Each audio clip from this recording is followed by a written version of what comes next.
Okay, so we now have the dictator, if you're an American, Right. Santana, who has now suspended, shredded the Constitution of 1824.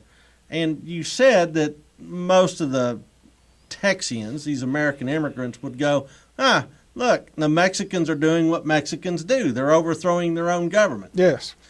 Okay. But other Mexicans see this as an absolute challenge to their vision for their own nation. That's right. So anything going on in Texas is happening in a much broader national Mexican context.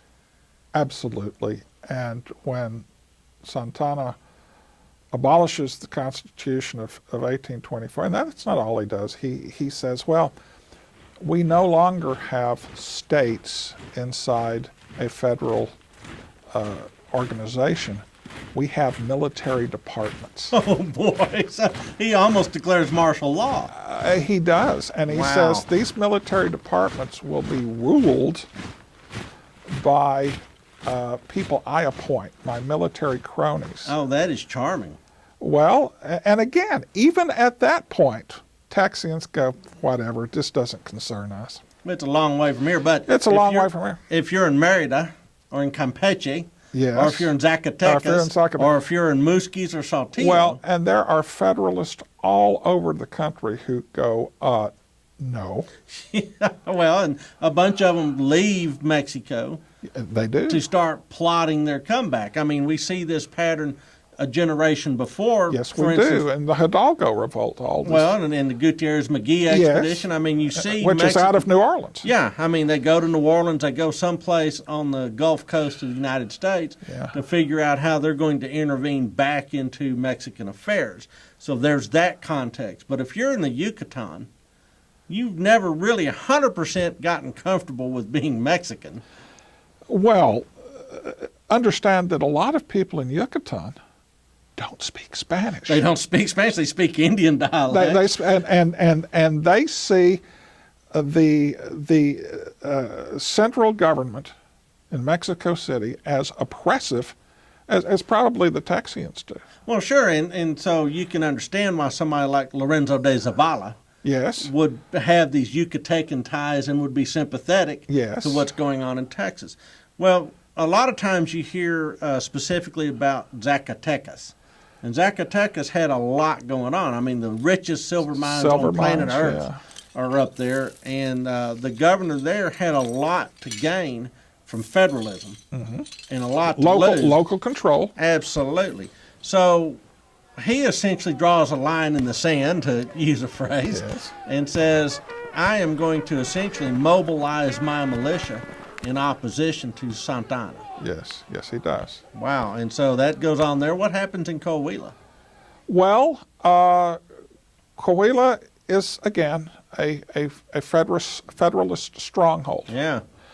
And what happens up in Coahuila is they say, we are going to resist Santana and his centralist tyranny.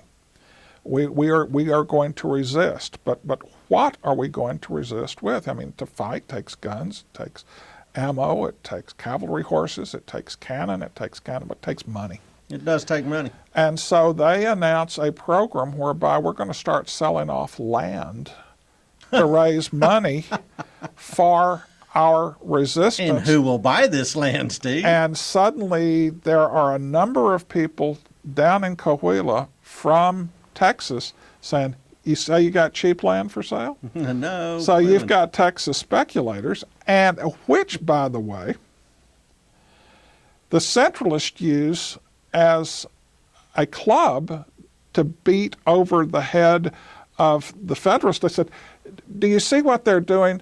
They're not loyal Mexicans. They're selling the country to support their... To foreigners. To foreigners. Yeah. That's exactly right. They're selling it to foreigners. To subvert the Mexican nation. That's exactly right. Wow. All right. So. And you can see how a loyal Mexican would find that argument persuasive. Well, sure. So are the Texians coordinating with these other Federalist pockets? A little bit, but at this juncture, it's more about land acquisition.